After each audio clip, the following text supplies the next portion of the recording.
Please remain standing as we read our teaching text for today. The teaching text for today is Matthew 13:24-30. That same day, Jesus went out of the house and sat by the lake. Such large crowds gathered around him that he got into a boat and sat in it, while all the people stood on the shore.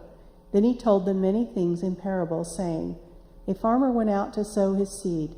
As he was scattering the seed, some fell along the path, and the birds came and ate it up. Some fell on rocky places where it did not have much soil. It sprang up quickly because the soil was shallow. But when the sun came up, the plants were scorched, and they withered because they had no root. Other seeds fell among the thorns, which grew up and choked the plants. Still other seed fell on good soil, where it produced a crop, 100, 60, or 30 times what was sown. Whoever has ears, let them hear. This is the word of the Lord. You may be seated. As you sit down, turn to your neighbor and say, I've got ears.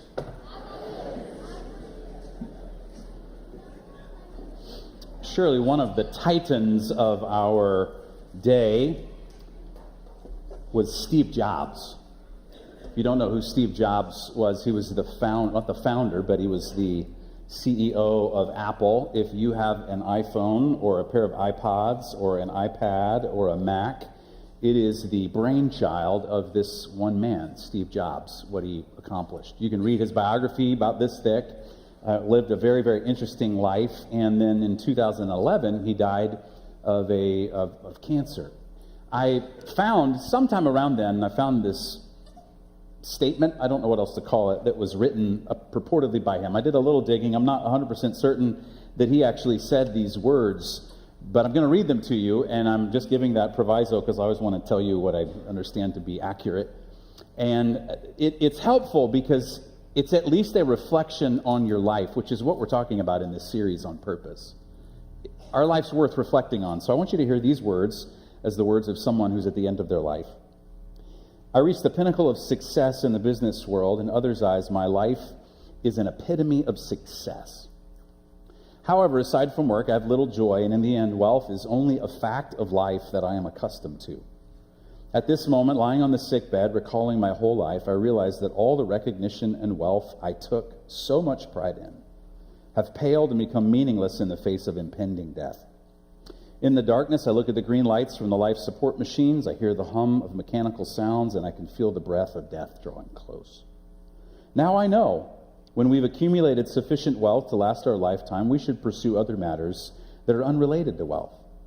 Should be something that's more important. Relationships, maybe art, perhaps a dream from younger days. Non-stop pursuing of wealth will only turn a person into a twisted being. God gave us the senses to let us feel the love in everyone's heart, not the illusions brought about by wealth. The wealth I have won in my life, I cannot bring with me. It's worth pausing, isn't it, to just ask the question, what our life is about. We're wrapping up this series today called Transform Your Purpose, and we've been working with this very basic question, this kind of assumption that you're going to live your life anyway. Why not live it on purpose? So we've been in this series trying to say, what if we could, instead of having a generic purpose usually doesn't work because purpose requires roots. And with generic purpose, you have no roots of meaning. So we're saying, let's eschew generic purpose and go for God's purpose, who is the giver of all purpose. Well, if we're going to pursue God's purpose, it's worth pausing and asking the question, what's that? This story that Jesus tells in Matthew chapter 13 is Jesus telling us God's purpose. We've been working with this agricultural metaphor through the whole series of cultivating, sowing, and harvesting. And some questions I've just been introducing to us as a congregation, I want us to use these on repeat, is whenever we as a church are doing anything for our community, when we build a well in Malawi, when we serve Linwood Elementary, when we host the Clean Water 5K, whatever it is, what we're communicating to people is we want people to know, hey, you matter to us. You're important. You're not a project. We're not out to get something from you. The church ought to exist as the one organization that just simply serves with no strings attached. Of course, we want you to know Jesus. We want you to know why we do that. That's not the issue. What other organization exists to simply give? The people of God. So we want to communicate over and over again to people, you matter to us. And then we want to be able to say to people when it's appropriate to say, did you know that you matter to God? That God made you? That God loves you? We want to sow that seed of the gospel. And then what we're going to talk about today, it's the harvest. And we want people to be able to answer the question, does God matter to you? I just would argue that life's fundamental question. And in this story, Jesus is telling us about this question. Here's what Jesus is saying. Once God matters to you, what matters to God will then begin to matter to you. That's people. I'm going to translate. This story that Jesus gives us. And Jesus is saying that the harvest of people, here's what God's after. The harvest of people through your partnership with God is what God is after. And so he says at the end, the seed is sown in the good soil and 30, 60, 100-fold come up. I want you to translate that. I had someone do this for me and I had never seen it that way. And so I want to hand this to you and allow you to wrestle with it just a little bit. That means that 30, 60, or 100 people will know the love of God and follow Jesus as a result of your partnership with God, as a result of your life. In fact, at the bottom of the sermon notes, there's 30, 60, 100.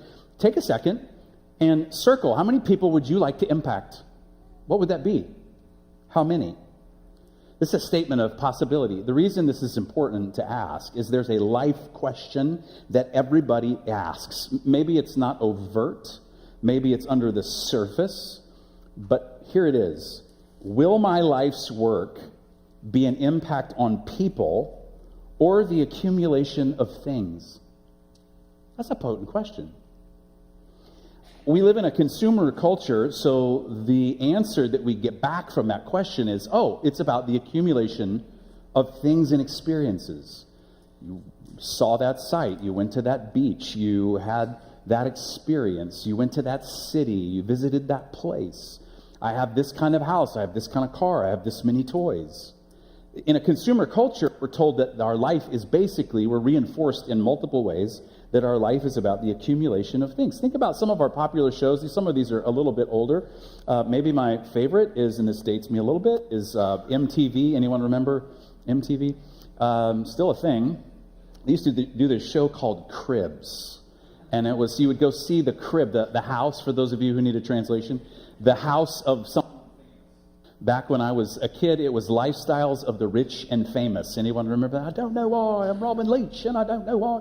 And you would go and you would take a tour of someone's home. Now, notice what the show was not. It was not the character impact of people of impact, and we're going to show you all the people they've impacted. No, you went and you saw their house, and you sat there, and I sat there on my little cheap couch and went, well, I don't live a life like that. I must be a loser. There was no popular show where you had a tour. Nothing exists like this. Every now and again, there'll be a movie that highlights this, and we get moved by it. There's no popular show that's like, here's all the people this person has impacted. Here's Colton. This person met Colton at a conference, and Colton was wildly successful but spectacularly empty. And this person came alongside Colton and loved Colton and told Colton about Jesus, and now his life is transformed, and his marriage is okay, and he's a great dad. Or here's Audrey, and she was a podcaster and an influencer, and she was addicted, and this person loved Audrey, and she gave her life to Christ, and her life changed it. Or here's their coworkers. When they go to work, all their coworkers say they're great people. And also let's pan now to this village in Malawi where they went and ran the Clean Water 5K in this village in Malawi, and it's a result. We don't have shows like that because in our culture, it's about the accumulation of things. But the question you have to ask again and again is, will my life's work be an impact on people or the accumulation of things? Now, because we're so focused in on the accumulation of things, people give themselves to despair because a consumer culture does not offer purpose. It doesn't have that. Here's what Henry David Thoreau, the poet, said. The mass of men lead quiet lives of quiet desperation. What's called resignation is confirmed desperation. A stereotyped but unconscious despair is concealed even under what are called the games and amusements of mankind. Now I know, you read him in English class. Here's someone a little more contemporary. If you don't know who this is, ask someone under 30 at lunch. Jelly Roll, an artist, not a jelly roll. It's confusing. Just ask him at lunch. Here's the lyrics of one of his songs. Again, can I just pause, though? Whenever I quote someone, I am not endorsing them, just so you know, okay? Can we just be clear on that? Here's what Jelly Roll said. I think of my daughter. It's the lyrics from one of his. He's famous. I think of my wife. I think of my brothers. I think of my life. Can't leave them with bad news. My life is a crapshoot. I'm just shaking the dice. What's he evoking? That in a consumer culture, we've given ourselves to despair because we've made our purpose the accumulation of things, not impact on people. And here's Jesus telling this story, saying, your life, the purpose of your life is in partnership with God to make your entire life about the impact that you have on people.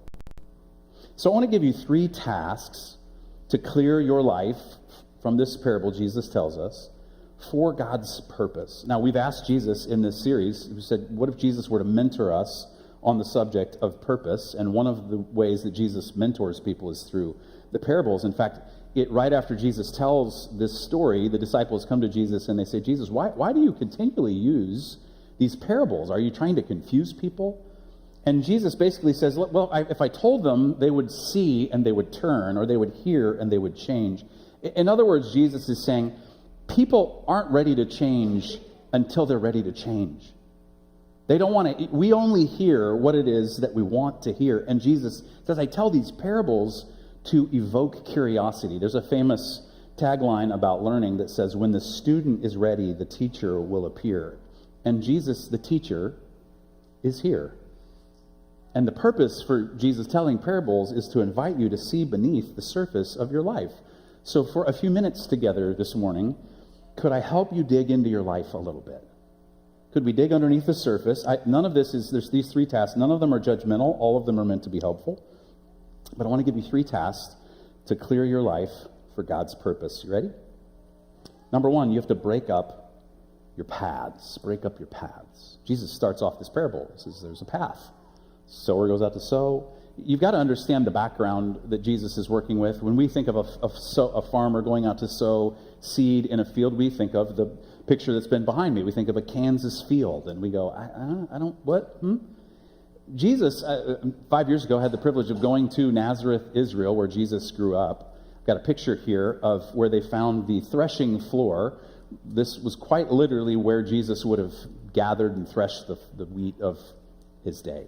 And as you can see, there's kind of a terraced farming. And so when I saw this, I went, this is what Jesus had in mind. This was when he told this parable. This is what he's thinking. There's this terraced area that people walked all over the time.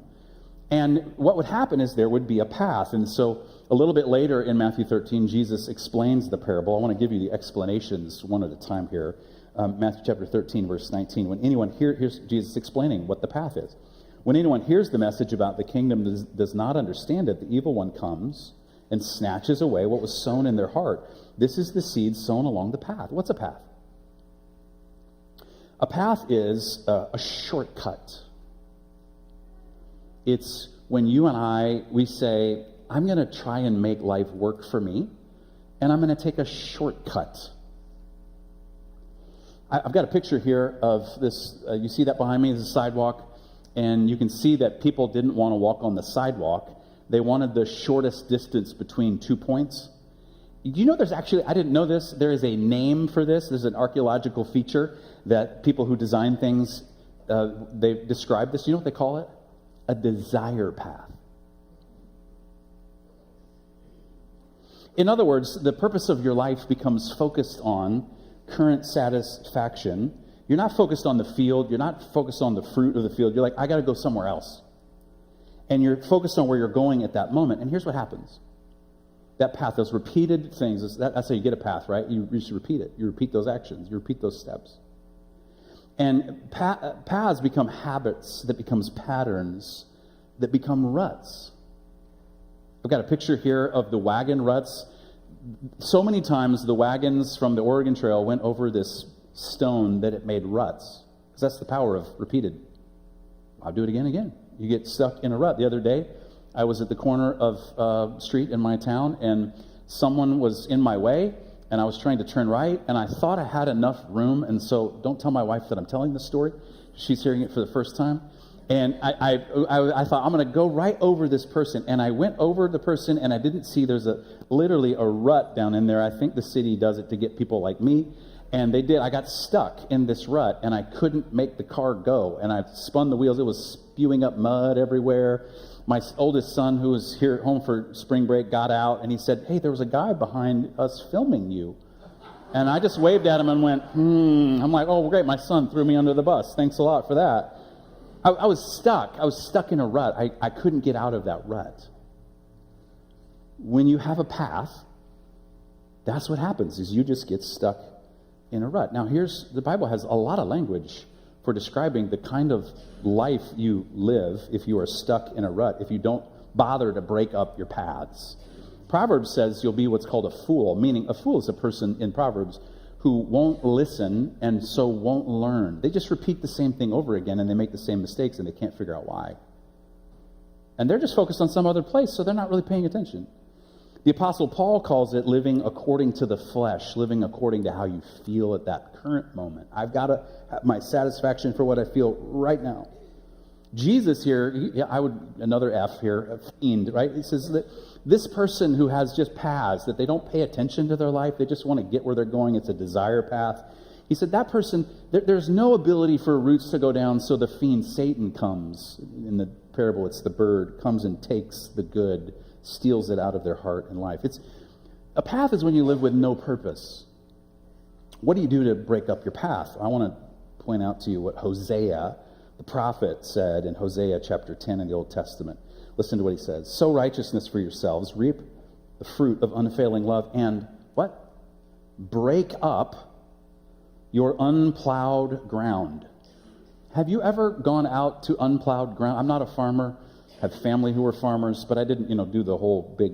But I've gone out into the little garden area, and tried to break up the ground and rented the tiller. Anyone else rented the tiller? Those things are a beast. I got one that was too small last year, and it didn't work, didn't break anything up. Then I got one that was too big, and I just about dug up my entire yard because it got away from me. Here's what's happened when you have a path, is you've literally bypassed the field, the place of growth and fruit in your life. And what you have to do is you have to turn your path into a field. Let me give you 3 questions that will help you with that if you want to break up your path. Number 1, don't stop till you get the answers to these questions. Who is it that I'm supposed to be? A person that just gives themselves to paths has never paused to ask, now, what am I for exactly? Who is it that I'm supposed to be? Then you have to ask, okay, well, who is God? Who is God to me? And then who is it that I am influencing?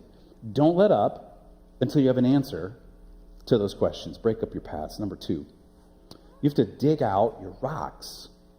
Dig out your rocks. Jesus says this in verse 20, the seed falling on rocky ground refers to someone who hears the word and at once receives it with joy, but since they have no root, they last only a short time. So when trouble or persecution comes because of the word, they quickly fall away. What are rocks? Rocks they're your issues. The roots can't go down because there's something in the way, and it's your issues that loom largest. It's character issues, it's relational issues, it's heart issues. And because of that, you don't mean it this way. You wouldn't even maybe call yourself this kind of a person. Because of these issues in your life that you've never dug out or spent the time to figure out why they're there, you basically live on the surface of your life. Because your issues take all of your time. Jelly roll again. My life is a crapshoot. I'm just shaking the dice. I can't figure out why this keeps happening. The irony is that if you don't deal with your issues, that's how they win. Either by existing and you not noticing that they're there, or by you noticing that they're there but saying, I don't know what to do about it. And so what happens is you live with survival as your purpose. How do you dig out your rocks? Well, I don't know any other way to do this due to the blindness of our humanity other than to simply just ask for help. You can almost never see your issues alone. Do you live with anybody who has issues that they can't see? Don't raise your hand, but just, they've got issues, but they don't know they've got issues? You know, any parents of teenagers? You want to... Why is that? It's a feature of the human condition. When we're not paying attention, is we have issues, everybody else can see our issues, and we can't. And so what happens is when you find a trusted friend, because a real friend will help you remove your rocks without judging you for having the rocks, your friend becomes like a fulcrum that you, with God's help, the lever of your life, you're able to lift the rock out. That's why James, in James chapter 5, says that when you really have community, thick community, and understand the gospel, you can confess your sins to one another, and you can pray for one another so that you can be healed. Why? Because your friend helps you remove the issues. Oh, that's a character issue. Oh, that's a heart issue. Oh, that's a relational issue. Let's move it. Let's remove it together. You got to dig out your rocks. Number 3 is you got to burn your thorns. Burn your thorns. Verse 22, Jesus says, the seed falling among the thorns refers to someone who hears the word, but the worries of this life and the deceitfulness of wealth choke the word, making it unfruitful. What are the thorns? The thorns are the cares of this life, added together with thinking it's all about money, becomes such a piece of noise in your frame of reference that you become too busy to be bothered by the fact that you have a soul. So here's what happens. You live with success, at least as it's defined in our culture today, as your purpose. And here's what Jesus says about that. Jesus says the way the culture defines success, I've got all these cares, all these things to worry about. I've got all this money I'm worrying about. He says what that does is it chokes out life and purpose, because you can have, see, here's the trick. You can have a lot of things, you can have a lot of experiences, you can accumulate a lot of things and experiences, and because that's what our culture measures, you can feel successful, but you need to hear the word of Jesus from God, the giver of purpose, the understander of what purpose actually is that the way our culture defines successful is not fruitful. I repeatedly tell you about the box test. In the box test, those of you who know, is you're going to, at some point in your life, you're going to be in the box, in a room like this. People are going to get up and they're going to say things about you. What are they going to say about you? You know, the real answer for the box test is not what other people say about you, though you want people to say wonderful things about you. The person's answer that matters when you're in the box is God's. That's the opinion that matters. It's wonderful when people say good things about you, but what does God say about you? Did you live a successful life or did you live a fruitful life? Now, is Jesus saying don't be successful? No. Jesus is just saying don't confuse money and tasks with success. Make your impact on people the measurement of your success in life. How do you burn the thorns? Let me give you one of Jesus' famous verses about burning the thorns in Matthew chapter 6, verse 24. Here's what he says. No one, turn to your neighbor and say, it's talking about you. No one can serve two masters. Either you'll hate the one and love the other, or you'll be devoted to the one and despise the other. You cannot serve both God and money. Jesus is not saying you cannot have both God and money. That's not what Jesus says. You cannot serve both God and money. Some friends of mine gave me this way of thinking about this that I'd never really considered before. They're called the 5 capitals. If you've been around for a while, you've heard me talk about the 5 capitals. But the 5 capitals are financial. It's the coinage that we use to spend in our culture, the different kinds of coinage that we spend. There's financial capital, there's intellectual capital, there's physical capital, there's relational capital, there's spiritual capital. And the way the kingdom of the world works, the way we define success is you win the game when you have a lot of financial capital. That's how you win. Those are the winners. And then it's the intellectual capital. It's how smart are you? Where's your degree from? How many degrees do you have? What have you written? Where do you speak? How thoughtful are you? Then it's the physical capital, like how good looking are you? Are you in shape or out of shape? Then it gets into like, and you have relationships, and that's good, right? You're going to be married and maybe have a few kids, and that's good. And then it's nice if the kingdom of the world works this way, because financial capital is ultimate. It's nice if you're isn't that nice? How nice of you to be a spiritual person. Isn't that sweet that you're spiritual and you go to church? That's the kingdom of this world. It works that way. The reason it gets us confused is because these are the same things, but the kingdom of heaven works the opposite way. Jesus says the most important thing about you is the relationship you have with God. It's the spiritual capital you have. And then the next most important thing is who you're related to, because the purpose of life, Jesus says, is to love God and to love people. It's relational capital. Then it's how much energy do you have that you can use in service of God's purposes. And then it's what do you know and where have you been and what degrees do you have and how smart are you. And then your financial capital is nothing more than a way to serve the purposes of God. Are you following what I'm saying? How you burn the thorns is you reorder the important. You say, this is what's important.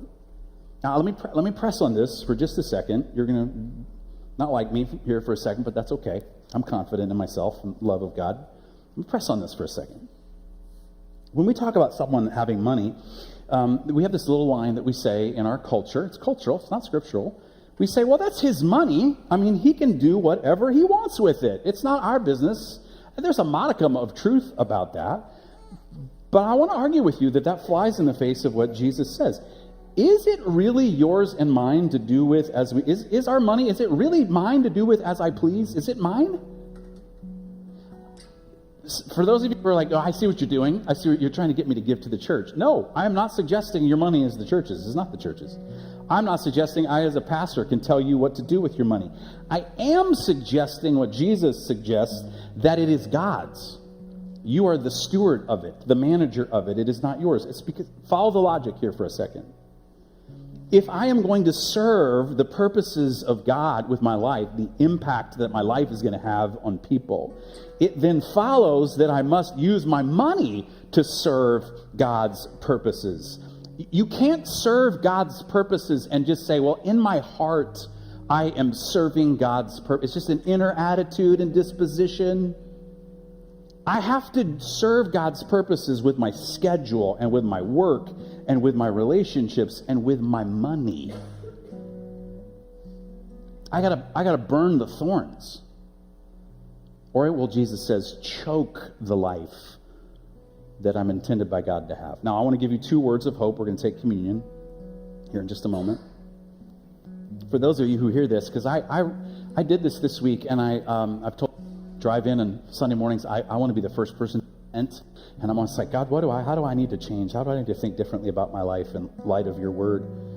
I got to tell you, this is painful, because in every one of those categories of path and the issues that I have, and then the thorns, I think I got something in every one of those categories. And I just want to offer just 2 words of hope about this for all of us in the room. The pain of clearing out, when you look and you go, oh, ouch, ooh, this, oh, that. The pain of the clearing out is so that the seed has room to grow. It's not to make your life worse. It's to make your life work. Being a fruitful person means the impact that you have on people. How do we know this? Maybe you're not convinced that this is about people. What are I call it the bookends of Jesus' ministry. At the beginning of Jesus' ministry, Jesus goes to the disciples and he says, hey, you, follow me. First bookend. Whole ministry, ends his ministry, and he gives the commission to his disciples, and he says, now you go and you make disciples of all nations. What are both of those about? What are the bookends about? Jesus is talking about people. Jesus' whole ministry is about the impact on people. God cares about people more than anything. The fruit of our life. Again, 30, 60, 100 people who follow Jesus because of me. I want that to be the case. I want to bring that to God at the end of my life. I did what I could. I made my life about impacting people. So the pain of clearing out is so that the seed can grow, is so you can be who you were always meant to be. Then the second one is, it's simple. Think about it like this. I didn't catch this. That our habits, our issues, our concerns, and our priorities can keep us from making an impact with our life. Hear me though. Those things are not the soil. Right? The path, that's not the soil. The thorn, that's not the soil. The rock, that's not the soil. Those are just things that push away the potential of the soil. They aren't you. God is a character specialist. He intends, like a farmer, to remove from your life and from my life the things that keep us from being fruitful. He's with us. He's the farmer. He's going to take care of the farm. Jesus came for people with habits and issues and concerns and misaligned priorities. So if you're in that category, wonderful news. The gospel is for someone like you. I realized that. I went, oh, it's for me too. So the God of hearts wants your heart first. God, harvest your heart first. So as we take communion together, I want to invite you to stand with me if you would. The ushers are going to come forward, and we're going to do what has been our practice is they'll let you out this way. And as you come out, you can take the elements and then come back into your seat this way. And as you take those elements, if you would hold them until we are seated, and we'll receive those elements all together. And as you do that, in just a second, when they release you,